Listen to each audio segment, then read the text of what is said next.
Selanjutnya kita akan membuka sesi tanya jawab. Seperti biasanya kita akan memberi kesempatan kepada 5 universitas pertama yang kita urut saja dari yang pertama kali terhubung dengan kita. Yang pertama adalah BINUS, kemudian yang kedua Gunadarma, UIN Jakarta, UMJ, dan Universitas Andalas. Kita mulai dari BINUS. Silakan BINUS, ada pertanyaan? Ya, selamat pagi Bu. Saya mau nanya, apa kaitannya pemakaian rokok dengan penyakit HIV dan AIDS? Terima kasih dari BINUS. Selamat pagi. Terima kasih. Selanjutnya Gunadarma. Gunadarma.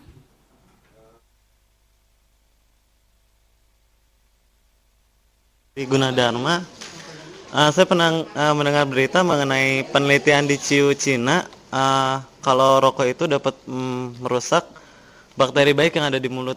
Bisa dijelaskan bakteri baik yang ada di mulut itu seperti apa? Dan yang kedua, untuk masalah pendapatan yang tadi dari rokok sendiri, sponsor rokok, akan tetapi banyaknya juga pengeluaran yang diakibatkan karena penderita, biaya pengobatan dan sebagainya.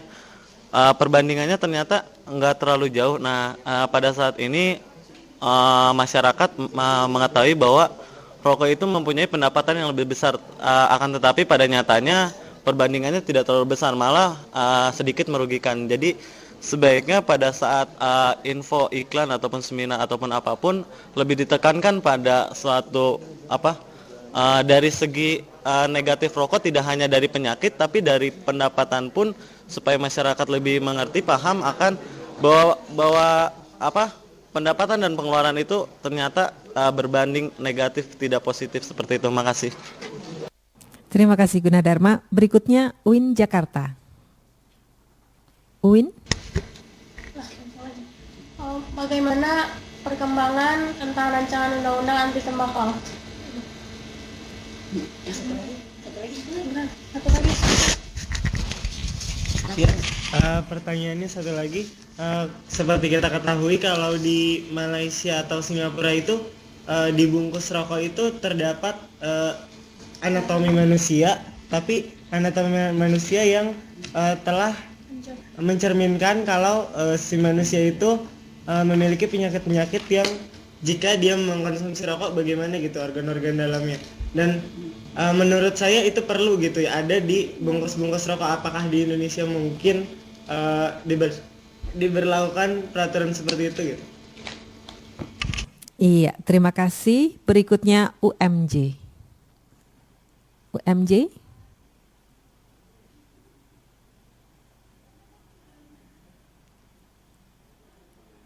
UMJ belum siap? Baik, berikutnya Andalas. Universitas Andalas.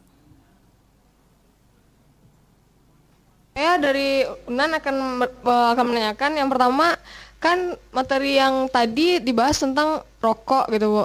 Sementara kan yang kita tahu kan kuliah kita ini HIV AIDS. Apakah ada hubungannya rokok dengan AIDS itu sendiri?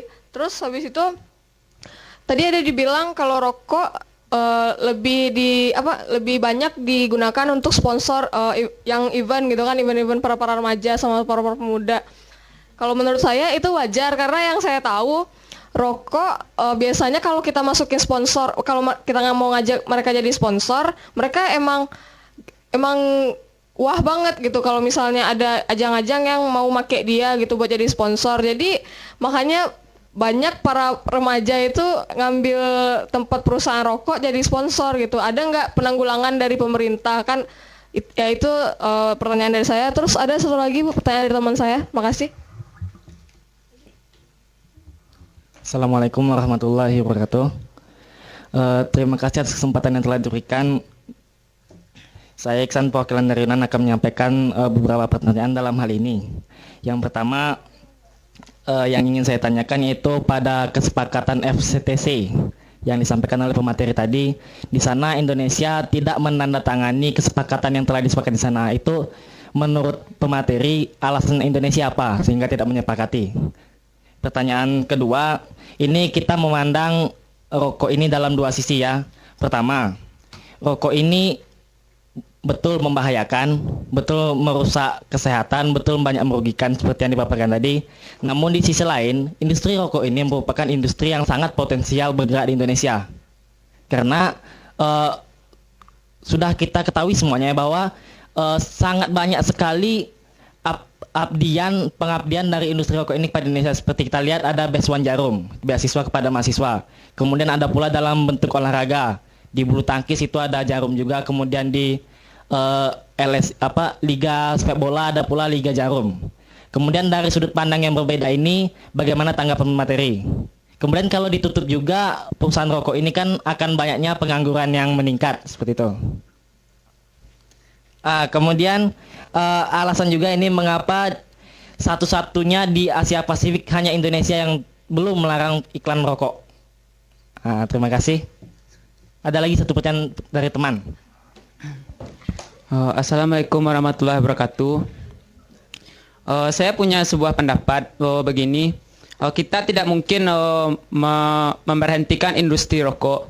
Tapi kalau gimana kalau pemerintah itu pemasaran rokok itu diperketat, seperti pemasaran kondom, seperti rokok itu hanya dijual di apotek-apotek atau tempat penjualan obat, sehingga remaja-remaja yang masih labil, anak-anak sekolah menengah itu tidak bisa untuk membeli sebuah rokok itu.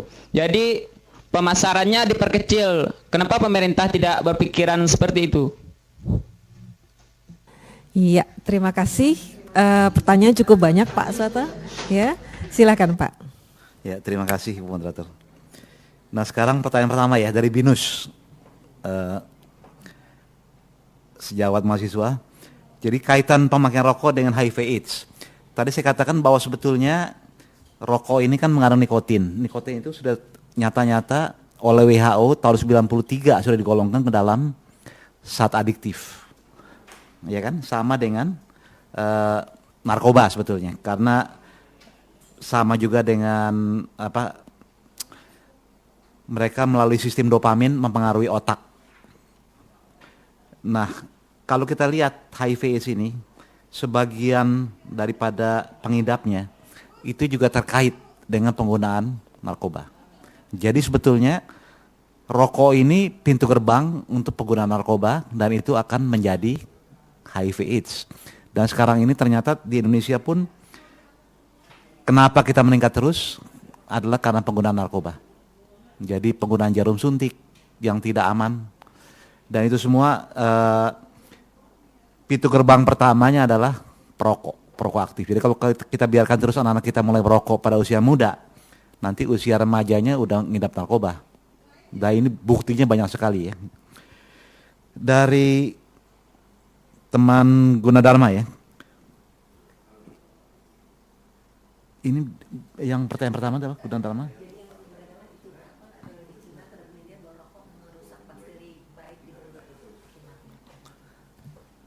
Iya, jadi sebetulnya penelitian di Cina itu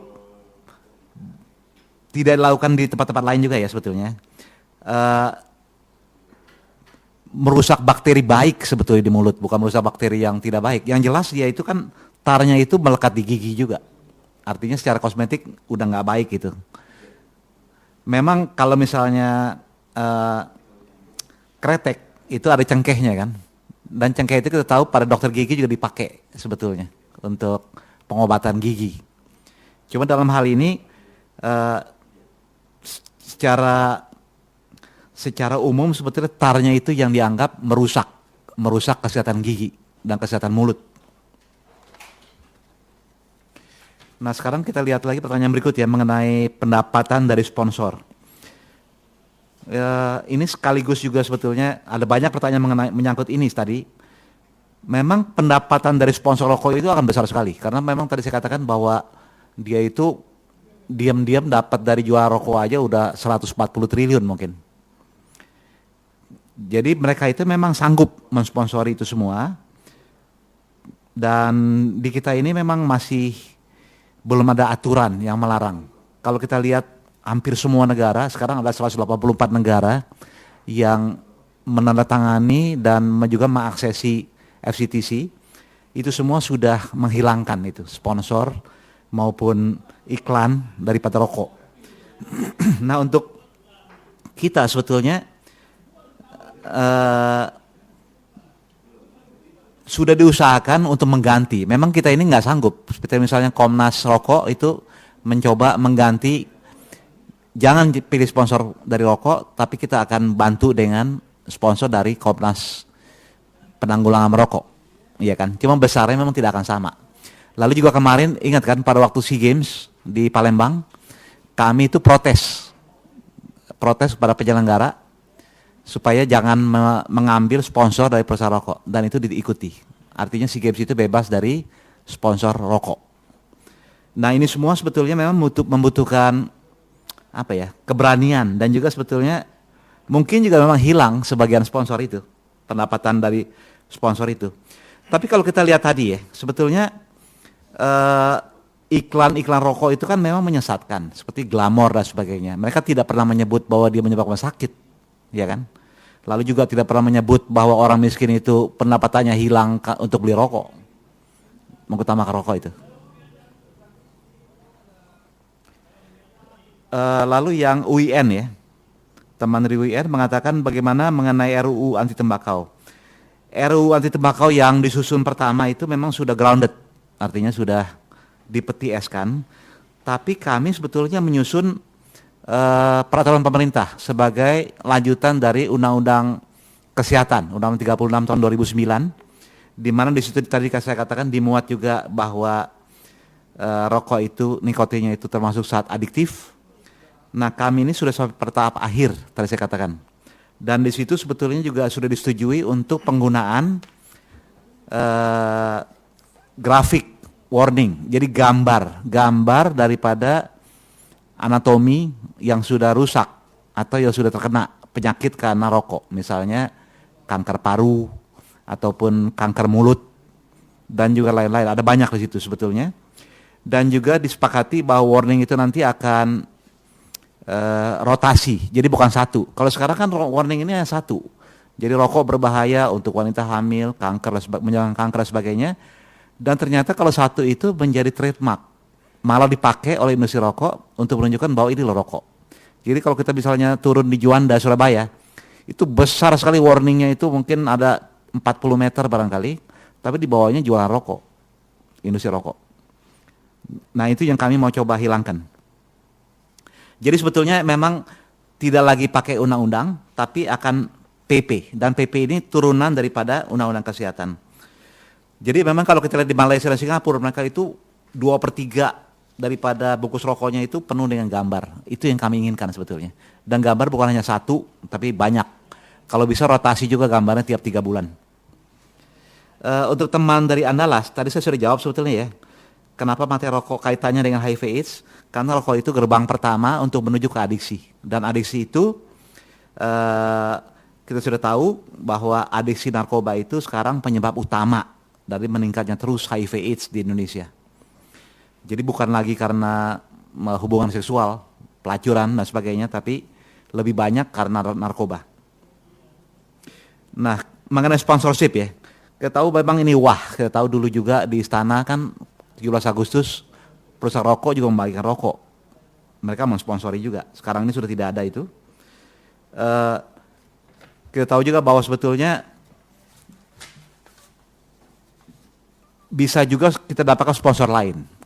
Contoh ya, sebetulnya kan Pemda dulu kan mengandalkan pada billboard rokok. Sekarang ini kalau dihitung billboard rokok itu kalah oleh billboardnya telekomunikasi, HP dan sebagainya itu. Lebih banyak sekarang katanya yang nomor 1 malah telekomunikasi itu. Jadi iklan mereka yang billboard itu lebih banyak.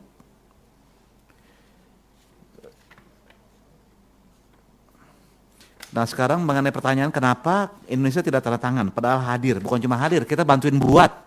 FCTC itu 3 tahun kita bantuin buat. Kita kirim terus utusan ke Jenewa. Pada saat yang tanda tangan, kita tidak tanda tangan. Nah, kenapa? Ini kan alasan politis sebetulnya. Jadi Menteri Kesehatan yang lama sudah jalan ke airport, tapi ditelepon untuk tidak boleh berangkat dan tidak boleh tanda tangan. Dan itu terjadi 2 kali. Artinya politik sudah itu. Jadi alasan tidak tanda tangan lebih banyak adalah alasan politis. Kalau dibilang dengan FCTC sebetulnya akan mematikan industri rokok, sebetulnya juga salah. Karena FCTC itu sama sekali tidak dimasukkan mematikan industri rokok, tapi hanya melindungi konsumsi rokok, konsumer rokok, terutama generasi muda. Artinya ya sebetulnya kita tahu bahwa industri rokok itu memang masih potensial di Indonesia, tapi kalau kita lihat angkanya sekarang, industri rokok itu menghasilkan 55 triliun cukai. APBN Indonesia berapa? 1.480 triliun. Jadi sebetulnya 50 triliun itu hanya berapa persen? Ya kan? Hanya 1/30 daripada APBN. 3% kira-kira. Jadi sebetulnya tidak benar bahwa dia substansial. Kita punya ini sekarang hampir 80% dari pajak. Jadi sebetulnya pajak dari rokok itu kecil sekali.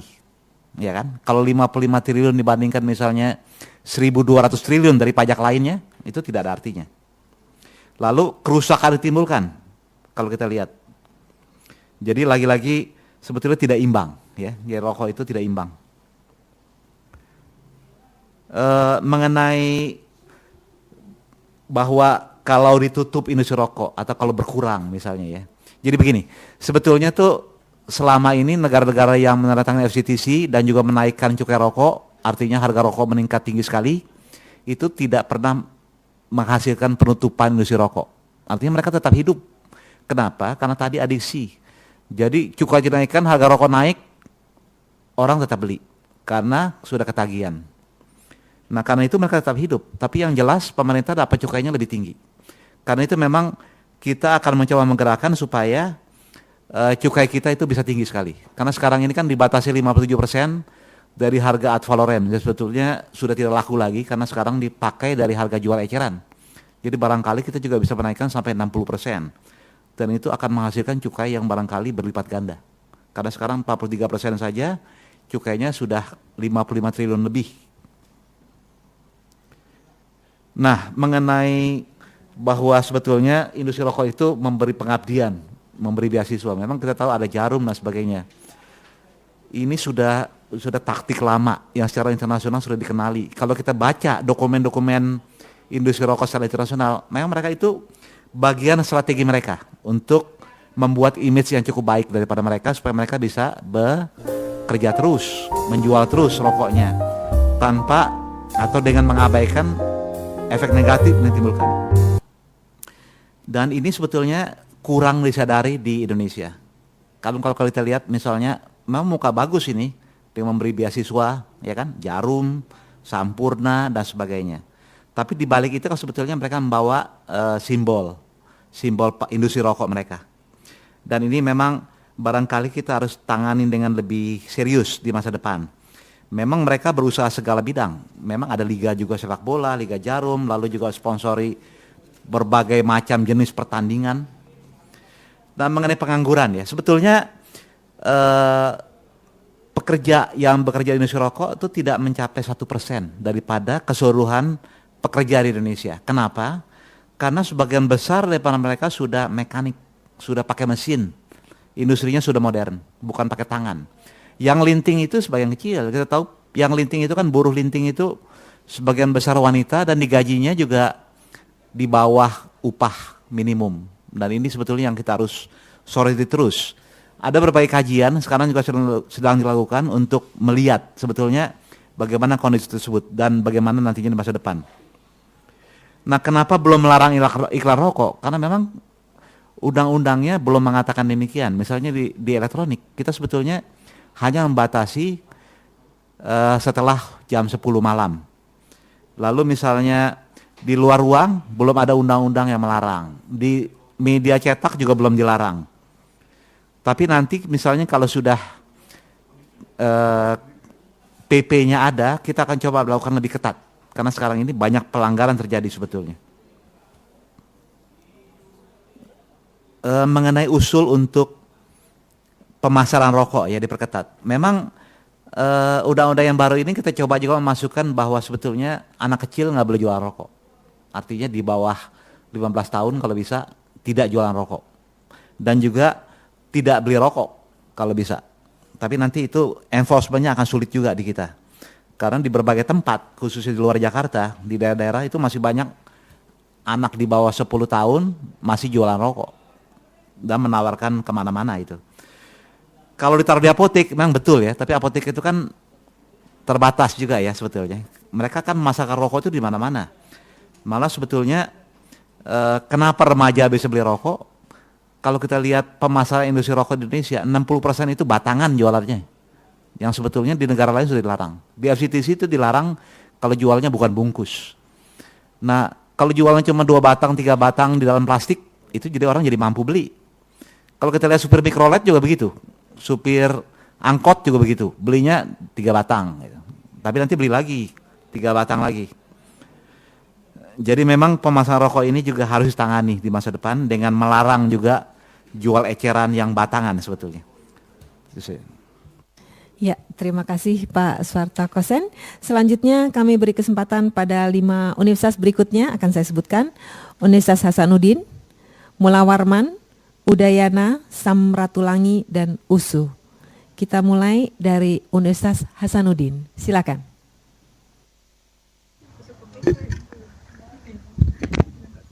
Ya, Assalamualaikum warahmatullahi wabarakatuh. Ya, kita sering dengar bahwa ada perokok aktif dan perokok pasif, dan kita sering mendengar bahwa perokok pasif itu lebih beresiko daripada perokok aktif. Dan ada beberapa penelitian tentang akibat dari keterpaparan asap rokok, salah satunya yaitu kejadian BBLR. Bagaimana menanggapi hal ini, karena dengan adanya pernyataan seperti ini, para perokok aktif menyatakan bahwa lebih baik menjadi perokok aktif daripada tidak merokok sama sekali, karena perokok pasif lebih beresiko. Kemudian yang kedua, kita masih banyak melihat bahwa tenaga kesehatan seperti dokter itu masih merokok, padahal mereka sebenarnya ini memiliki pengetahuan yang cukup baik tentang bahaya tentang rokok ini. Bagaimana tanggapan Bapak tentang ini? Terima kasih. Terima kasih Unhas. Selanjutnya Mula Warman, Universitas Mula Warman. Ya, untuk kali ini tidak ada pertanyaan. Terima kasih. Lanjut Universitas Udayana, Udayana Denpasar.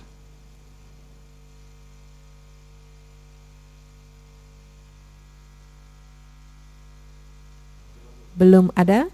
Lanjut Universitas Samratulangi, silakan Samratulangi, Manado.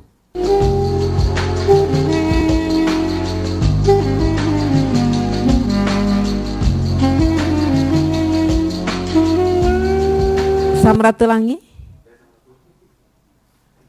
Tidak ada. Lanjut USU, Universitas Sumatera Utara.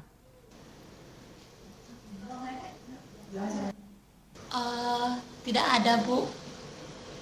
Terima kasih USU. Kami panggilkan UMJ tadi yang belum. UMJ, apakah ada pertanyaan? Tidak ada. Oke, baik Pak Suarta. Kita jawab dulu mengenai perokok pasif dan aktif. Silakan.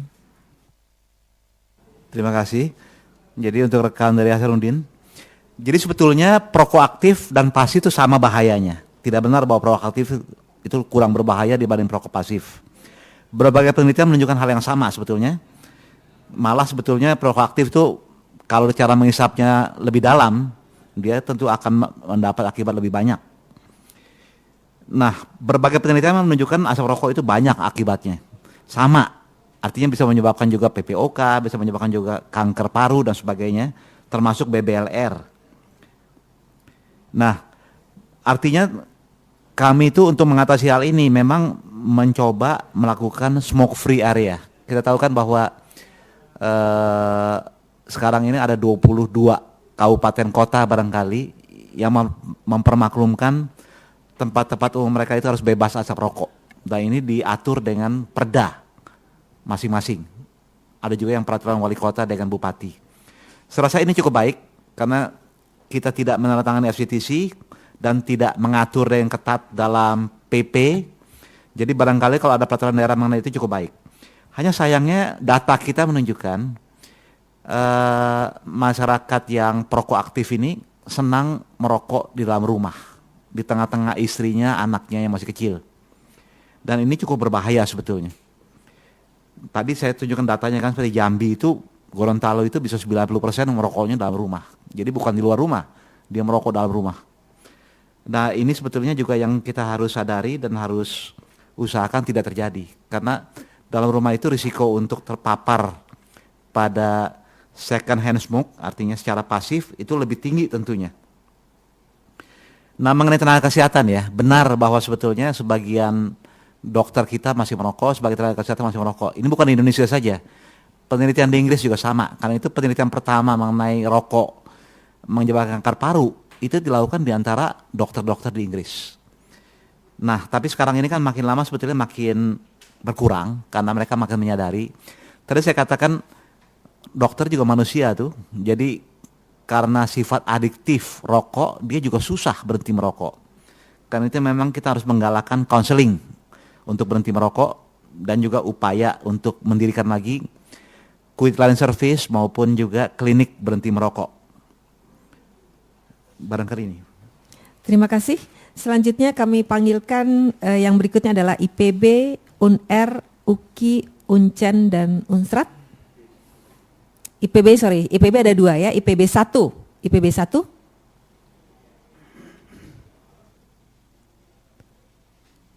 IPB 1.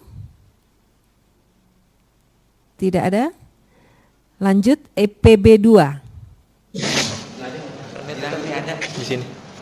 IPB ini nggak ada pertanyaan. Terima kasih. IPB 2 juga tidak ada pertanyaan. Baik, kalau tidak ada kita lanjut ke Universitas Airlangga. Silakan, Airlangga. Sementara belum ada, Ibu. Terima kasih Airlangga. Berikutnya UKI, Universitas Kristen Indonesia. UKI. Lanjut Universitas Cendrawasih. Universitas Cendrawasih.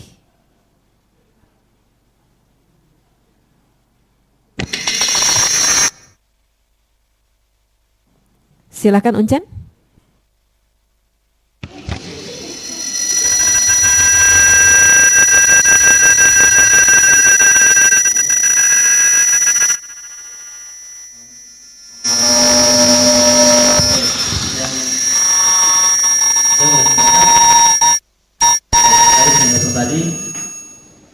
Hampir 90% dari rokok itu menyebabkan orang meninggal dengan kasus paru-paru dan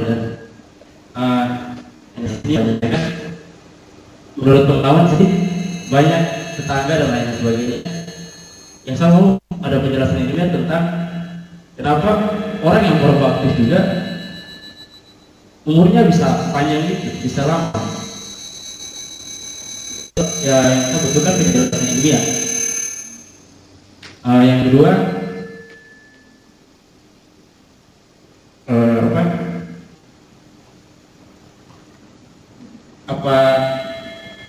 apa soal tentang pabrik rokok ini ya? Apakah ada rokok yang mengandung tar lebih sedikit, kandungan tarnya lebih aman untuk dikonsumsi?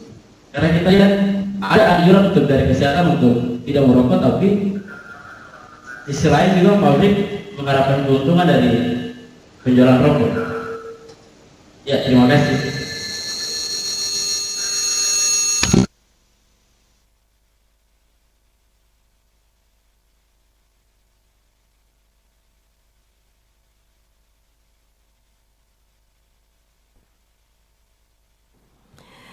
Oke, berikutnya kami panggilkan Universitas UNSRAT.